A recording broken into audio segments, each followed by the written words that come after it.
నమస్తే, నేను మీ ముఖేష్. ఈరోజు మనతో పాటు ఉన్నారు ప్రముఖ high court advocate and family counsellor Yamini Chandrika గారు. నమస్కారం యామిని చంద్రిక గారు. నమస్తే అండి.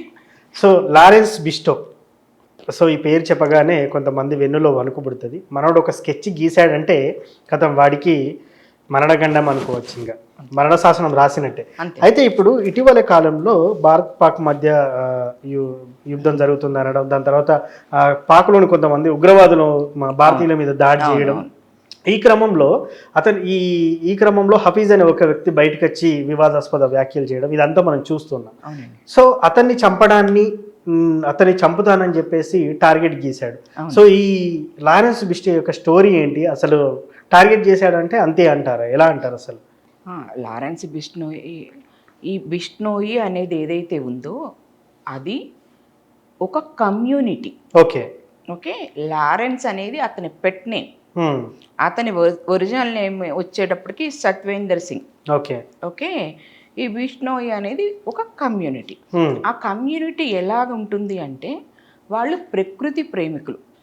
చెట్లైనా మామూలుగా పక్షులు, ఈ యానిమల్స్, వీటన్నిటి పట్ల అమితమైన ప్రేమ.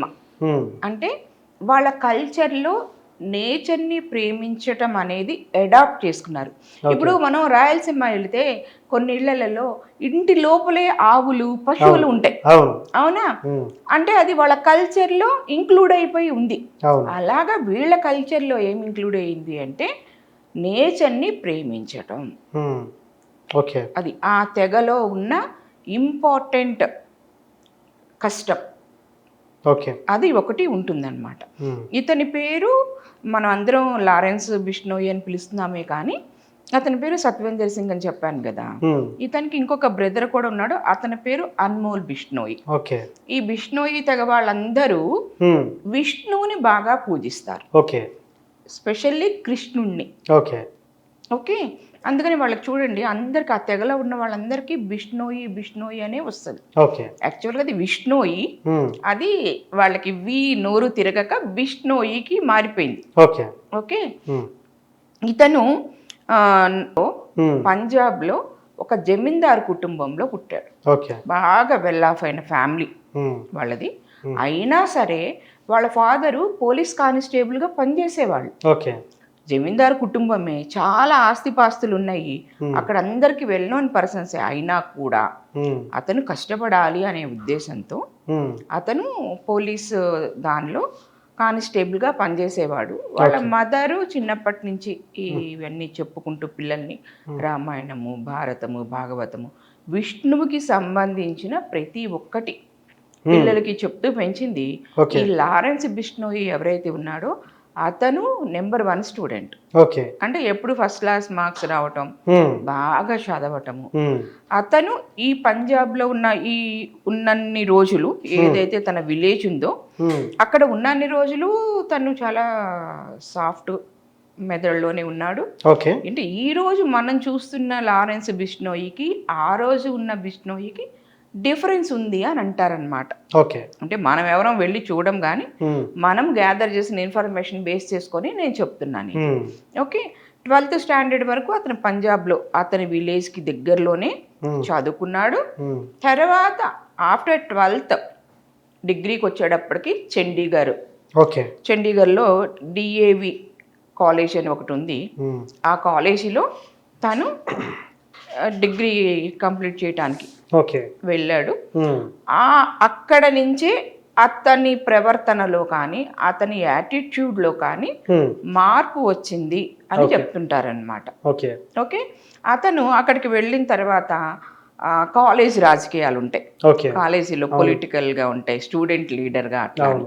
అతను అందరినీ నమ్మేవాడు అని నమ్మటం వల్ల అతను అందరూ నా సైడే ఉన్నారు, నాతోనే మాట్లాడుతున్నారు, నాతో మంచిగా ఉన్నారు, కాబట్టి నేను ఎలక్షన్లో పోటీ చేస్తే నన్ను గెలిపిస్తారు, అది స్టూడెంట్ లీడర్గా అని అనుకుని అతను కంటెస్ట్ చేశాడు ఫస్ట్ ఇయర్లో.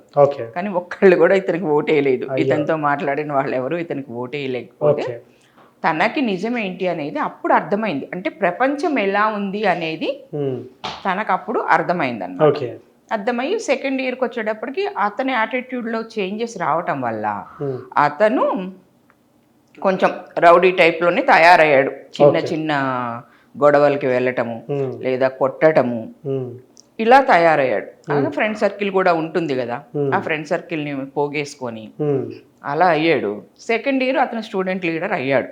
ఈ గొడవల వల్ల అవనివ్వండి లేదా ఇతను చేసే కొంచెం స్టూడెంట్స్ని కొట్టడం ఇలాంటివి ఉంటాయి కదా, వాటికి భయపడవు ఏదో ఒక విధంగా ఇతను అయితే గనక స్టూడెంట్ లీడర్ అయ్యాడు at the age of 18. Okay.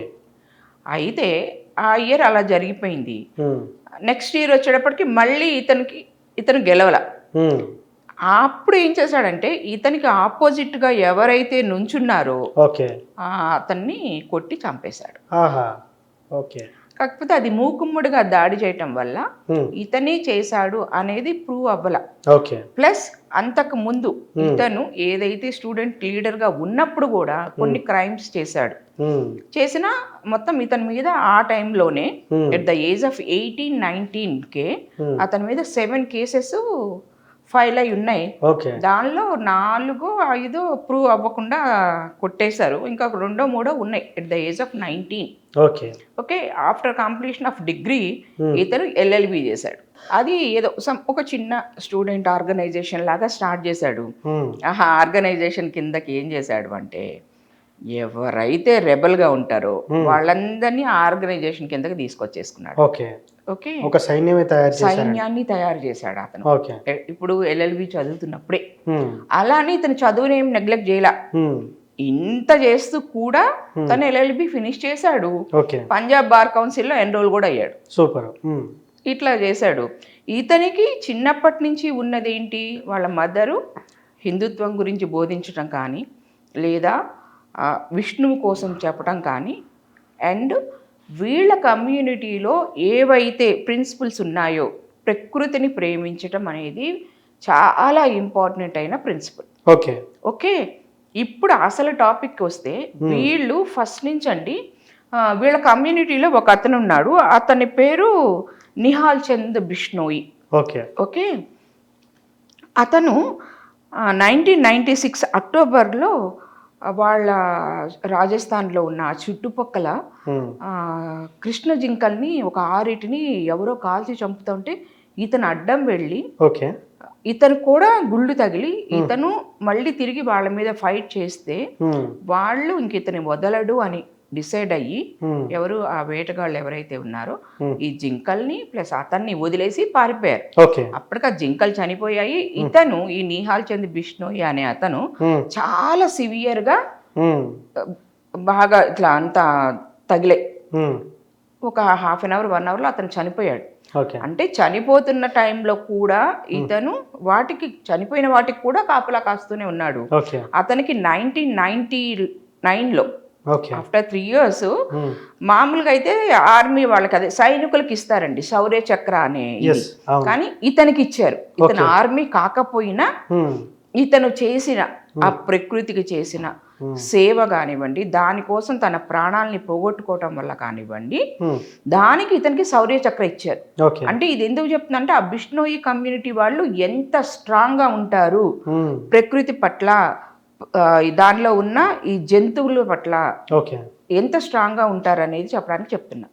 ఇంకొకటి రాజస్థాన్లో అది ట్రీ పేరు కిర్జీ ట్రీ అని ఒక ట్రీ ఉంటుందండి. అది ఎక్కడైనా పెరుగుతుంది. మీకు నీళ్లే కావాలి అలా ఏముండదు, అది ఎక్కడైనా పెరుగుతుంది. అది రాజస్థాన్ ఎడారిలో స్పెషల్ గా పెరుగుతాయి కొన్ని ప్లేసెస్ లో. అదే మనం అక్కడికి వెళ్లే వాళ్ళకి నీడనివ్వగలదు. ఓకే. వాళ్ళు ఆ ట్రీని కూడా వాళ్ళ కష్టంలో ఒక భాగంగా దాన్ని కాపాడుకుంటూనే వస్తూ ఉన్నారు. ఓకే. ఆ టైంలో ఒకనొక టైంలో అమృత సింగ్ అని ఎవరో సంథింగ్ ఆమె ఒక ఉంటారండి, అమృతాదేవి అని ఒక లేడీ ఉంటారు. ఆ రాజస్థాన్కి రాజు అక్కడ బంగ్లా కట్టాలని ఆ ట్రీని కట్ చేయడానికి వెళ్తే ఆవిడ అడ్డం వెళ్తారనమాట. అడ్డం వెళ్తే ఆవిడ చంపేస్తారు. ఆవిడ తర్వాత ఆవిడ 3 కూతుళ్ళు హస్బెండ్ వెళ్తారు. వాళ్ళని కూడా చంపేస్తారు. ఓకే. అలా కాక ఆల్మోస్ట్ 300 మెంబర్స్ ఆ ఒక్క ట్రీని ప్రొటెక్ట్ చేయడానికి, 300 మంది పైగా రాజు చంపేస్తాడు. ఓకే. అంతమంది చంపిన తర్వాత కానీ ఆయనకి జ్ఞానోదయం అయ్యి ఆ ట్రీని కొట్టేయకుండా ఉన్నాడు. ఓకే. అంటే వాళ్ళు వాళ్ళ ప్రాణాలైనా ఇస్తారు కానీ ప్రకృతికి నష్టాన్ని మాత్రం కలగనివ్వరు ఆ బిష్ణోయి తెగలో వాళ్ళు. ఓకే, ఇప్పుడు ఈ లారెన్స్ బిష్ణోయి సంగతి మాట్లాడుకుందాం మనం.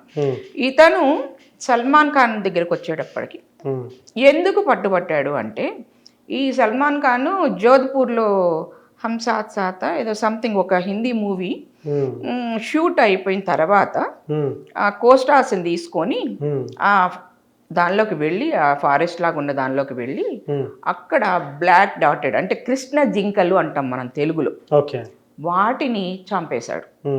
3 షూట్ చేశాడు, ఒక 2 ఏమో మామూలు జింకల్ని చంపేశాడు.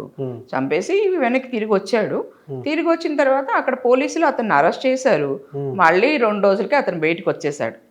అంటే అతని మీద ప్రూవ్ అయ్యింది అప్పుడు కేసు. తర్వాత సల్మాన్ ఖాన్ చేసినవి చాలా ఉన్నాయి. ఆ పేమెంట్ మీద పడుకున్న వాళ్ళ మీద పాపం కారు తీసుకెళ్ళి, ఇన్ని జరిగినా ఆయన మాక్సిమం 14 డేసే ఉన్నాడు. ఇన్ని తప్పులు చేసినా కూడా 14 డేసే ఉన్నాడు అక్కడ. ఏది జైల్లో కానివ్వండి, లేకపోతే రిమాండ్, ఏదైనా సరే 14 డేస్ ఉన్నాడండి అంతే. అతనికి 5 ఏళ్ళు కఠిన కారాగార శిక్ష, 25 లక్షలు పనిష్మెంట్ వేశారు ఈ జింకల కేసులో. అయినా సరే అతను అది కట్టలేదు. కట్టకుండా అరెస్ట్ చేస్తారు కదా మేడం. ఏం చేశాడు, పై కోర్టుకి వెళ్ళాడు. అక్కడ వాళ్ళేమో కేసే కొట్టేశారు, ప్రూవ్ చేయలేకపోయారు వీళ్ళు అని. మన దేశంలో జ్యుడిషియరీ ఎలా ఉంటది అనేది మన ఇద్దరం స్పెషల్ గా చెప్పుకోవాల్సిన అవసరమే లేదు. యాజ్ ఏ లాయర్ గా నాకు ఖచ్చితంగా తెలుసు. ఓకే, మీకు తెలుసు జనరల్ గా. ఓకే, కాబట్టి దానికోసం మనం మాట్లాడుకోవద్దు. ఏదైతే ఏది జరిగిందో అది జరిగింది. ఆ పై కోర్టు ఏమని తీర్పిచ్చింది అంటే, సల్మాన్ ఖాన్ ఆ ప్లేస్లో ఉన్నాడు, చంపాడు అనే దానికి మీరు ఎగ్జాక్ట్ ఎవిడెన్స్ని ప్రొడ్యూస్ చేయలేదు కాబట్టి కేసే కొట్టేశారు వాళ్ళు. కేసు అయిపోయింది. అలా వాళ్ళ కోపం ఏంటంటే, వాళ్ళు కృష్ణ జింకల్ని equal to Krishna, lord Krishna లాగా భావిస్తారు వాళ్ళు. ఓకే, అలాంటి వాటిని చంపి కనీసం సారీ కూడా చెప్పలేదు అనేది వాళ్ళ మైండ్లో ఉండిపోయింది. ఎప్పుడైతే కృష్ణ జింకల్ని చంపి ఆయన ఫ్రీ బర్డ్ లాగా రోడ్లమ్మడ తిరుగుతా షూట్లు చేసుకుంటూ ఇలా ఉన్నాడో, అంటే ఇన్ని సంవత్సరాలు ఆల్మోస్ట్ 18 years అయినా అతనికి ఎలాంటి పనిష్మెంట్ పడలేదు అన్నప్పుడు వీళ్ళు లారెన్స్ బిష్ణోయి వాళ్ళు ఫిక్స్ అయిపోయారు. ఓకే, అప్పటికే అతను ఆల్రెడీ 10 years నుంచి జైల్లోనే ఉంటున్నాడు. 2014లో అతను అరెస్ట్ చేశారు. నేను చెప్పాను కదా అతని మీద అంతకుముందు కేసెస్ ఉన్నాయండి అని. అయినా సరే అతను ఒక సైన్యాన్నే తయారు చేశాడండి. More than 700 members. ఆ బిష్ణోయి, లారెన్స్ బిష్ణోయి ఏం చెప్తే అది ఇంప్లిమెంట్ చేస్తారు అక్కడ. ఖచ్చితంగా చేస్తారు. వాళ్ళ షూట్ పక్కకే వెళ్ళదు. అలాగే ఈ సల్మాన్ ఖాన్ కి ఫేవరబుల్ అతని ఫ్రెండ్ ఉన్నాడు కదా, అతను ఎవరు, ఆయన పేరు బాబా సిద్దికి, అతను కూడా అలాగే చంపేశారు. ఒకప్పుడు సల్మాన్ ఖాన్ కి షారూక్ ఖాన్ కి అసలు పడేది కాదు. ఈ బాబా సిద్దికి అనే ఆయన వాళ్ళిద్దరిని ఫ్రెండ్స్ లాగా చేసింది ఈ బాబా సిద్దికి అనే ఆయన. అతను సల్మాన్ ఖాన్ కి చాలా చాలా చాలా క్లోజ్ ఫ్రెండ్. ఇతన్ని బిష్ణోయి గ్యాంగ్ చంపినప్పుడు అతను షూట్ మధ్యలో దాన్ని వదిలేసి, బిగ్ బాస్ కి ఏదో హోస్ట్ చేస్తా ఉంటాడంట ఆయన, దాన్ని వదిలేసి వచ్చాడంట. అప్పటి నుంచి ఇతను సీరియస్ గా తీసుకోవడం స్టార్ట్ చేశాడు. ఓహో, నెక్స్ట్ నన్ను కూడా చంపుతారు అనేది సల్మాన్ ఖాన్ సీరియస్ గా తీసుకోవటం అనేది ఈ బాబా సిద్దికిని చంపిన దగ్గర నుంచే. ఓకే, అంతకుముందు వీళ్ళు పంజాబ్ సింగర్ ఒక ఆయన ఉన్నాడు, అతనైతే వాళ్ళ ఇంటి ముందే 24 రౌండ్లు వేసి చంపేశారు. ఓకే, అతను కూడా యాంటీ హిందూయిజం ఆర్ యాంటీ నేషనలిజంకి రిలేటెడ్గా మాట్లాడాడు, పాటలు పాడాడు అనే ఉద్దేశంతో. అంటే వీళ్ళు ఇప్పుడు ఎట్లా చెప్పాలంటే, మనలాంటి అంటే కట్టర్ హిందూస్ ఎవరైతే ఉంటారో నాలాంటి వాళ్ళు బిష్ణోయిని ఖచ్చితంగా సపోర్ట్ చేస్తారు. ఓకే, కొంతమంది అంటారు భగత్ సింగ్ చనిపోయి బిష్ణోయి రూపంలో పుట్టాడు అని అంటారు. అఫ్ కోర్స్ ఇతను 10 years నుంచి ఇప్పటికి కూడా అతను జైల్లోనే ఉన్నాడు. జైల్లో ఉండి ప్లాన్ గీశాడు అంటే పక్కాగా బయట అమలు చేస్తారు. ఖచ్చితంగా. ఇతను ఫస్ట్ అంతా నేషనల్ లెవెల్లోనే ఉన్నాడండి. ఓకే. ఇతను ఇంటర్నేషనల్ గా గ్యాంగ్స్టర్ అనే మాట ఎప్పుడు పడింది అంటే కెనడా గవర్నమెంట్ తీసుకొచ్చింది. కెనడాలో ఈ సిక్కులు ఖలిస్తాన్కి సంబంధించిన కొంతమంది ఇప్పటికీ ఉన్నారు. ఇప్పటికీ మాకు ఖలిస్తాన్ కావాలి అని చెప్పి గొడవలు చేసేవాళ్ళు ఈ రోజు కూడా ఉన్నారు. వాళ్ళని కెనడా గవర్నమెంట్ సపోర్ట్ చేస్తుంది. మన గవర్నమెంట్ వాళ్ళని పంపించండి మాకు అప్పచెప్పండి అని అడుగుతుంటే అప్పచెప్పదు. అప్పచెప్పనప్పుడు ఇతను వార్నింగ్ ఇచ్చాడు, మీరు అప్పచెప్పకపోయినా పర్లేదు, వాళ్ళని మేము చంపుతాము. అప్పుడు ఇది ఇంటర్నేషనల్గా ఇతని పేరు మ్రోగిపోయింది. వీళ్ళ తమ్ముడు ఎవరైతే ఉన్నారో అన్మోల్ బిష్ణోయి అని, అతను 2024లో యుఎస్ గవర్నమెంట్ అరెస్ట్ చేసి అతను అక్కడ యుఎస్ జైల్లోనే ఉంచింది. వీళ్ళని ఏ జైల్లోనన్నా ఉంచండి, అంతే. స్కెచ్ మాత్రం పకడ్బందీగా చేస్తారు. వాళ్ళ అనుచరులు ఖచ్చితంగా దాన్ని ఇంప్లిమెంట్ చేస్తారు. భగత్ సింగ్ అనుచరులేనండి, నేతాజీ సుభాష్ చంద్రబోస్ అనుచరులే బిష్ణోయి అనుచరులు.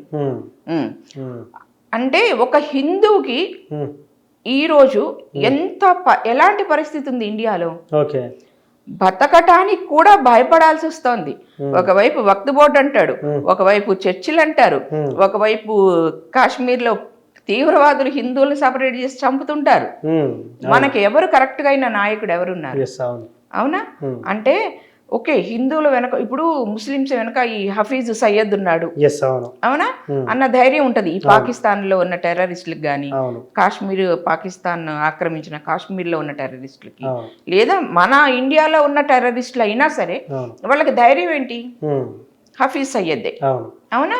వాడి మీద 85 కోట్ల రివార్డు ఉందండి యుఎస్ గవర్నమెంట్ సయ్యద్ మీద. విష్ణు ఏమంటాడంటే వాడికి అంత సీనే లేదు, ₹1,00,000 ఎక్కువ వాడికి అని చెప్తున్నాడు.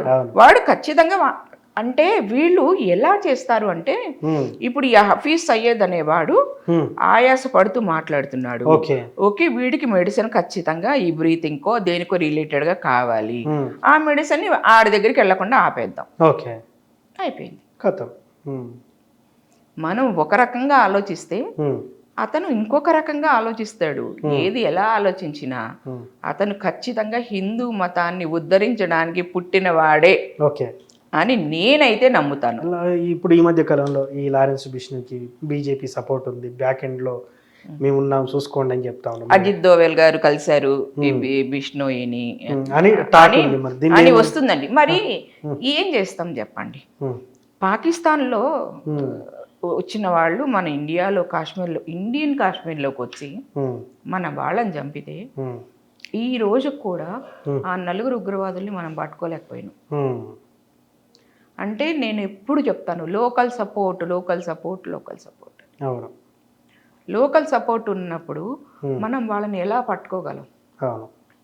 పెహల్గావ్ దాడి జరిగింది, ఈ రోజుకి ఆ ఉగ్రవాదుల్ని మనం పట్టుకోలే. ఎందుకు పట్టుకోలేకపోయాం? లోకల్ సపోర్ట్ వల్ల వాళ్ళు మన ఇండియాలోనే ఉన్నారని ఏంటి? ఇప్పుడు హఫీజ్ సయ్యద్ ఉన్నాడు, వాడు ఇండియాలో ఉన్నాడా? ముంబై దాడులు తెగబడ్డాడండి వాడు. మరి వాడిని పాకిస్తాన్ జెడ్ కేటగిరీ సెక్యూరిటీ ఇచ్చి వాడిని ప్రొటెక్ట్ చేస్తాంది. వాడు బయటకు వచ్చి మోదీని చంపేస్తానంటాడు, అవునా? ఏంటి రక్తం పారుతుంది సింధు నదిలో, డైరెక్ట్ ప్రధానిని అటాక్ అదే మరి వాడి అంటే నేను చెప్తున్నా, వాడి నెత్తిన 85 కోట్లు ప్రైజ్ మనీ ఉన్నా వాడిని పాకిస్తాన్ అంతా సెక్యూర్డ్ గా ఉంచుతుంది. ఏమనంటే హౌస్ అరెస్ట్ అంటోంది. హౌస్ అరెస్ట్ చేసినప్పుడు నీకు పబ్లిక్ గా బయట ఎట్లా కనిపిస్తాడు? కనిపించాడు కదా. అందుకనే అంటే ఇక్కడ ఒకటి జరిగింది ఏంటి అంటే, అజిత్ దోవల్ గారు బిష్ణోయిని జైల్లో కలిశారని, ఇది బ్యాక్ డోర్ లో ఏదో సంథింగ్ జరుగుతుంది కాబట్టే ఈ టాపిక్ వచ్చిందని. ఇప్పటికైనా నేను చెప్తున్నాను చూడండి, సల్మాన్ ఖాన్ ని బిష్ణోయి చంపే తీరతాడు, కన్ఫామ్ గా జరిగేది అదే. అతను ఎంత సెక్యూరిటీని పెట్టుకొని ఏదైనా చేయనివ్వండి, ఎక్కడో ఒక లూప్ హోల్ వెతుక్కుంటాడు, ఆ లూప్ హోల్ తో బేస్ చేసుకొని బిష్ణోయి గ్యాంగ్ అతన్ని చంపుతుంది. That's it. అలాగే ఈరోజు ఇతని కోసం ఎవరైతే ఈ హఫీజ్ సయ్యద్ ఉన్నాడో అతన్ని కూడా చంపుతాను అని చెప్పి అతను గ్యాంగ్ పబ్లిక్గా స్టేట్మెంట్ ఇచ్చింది.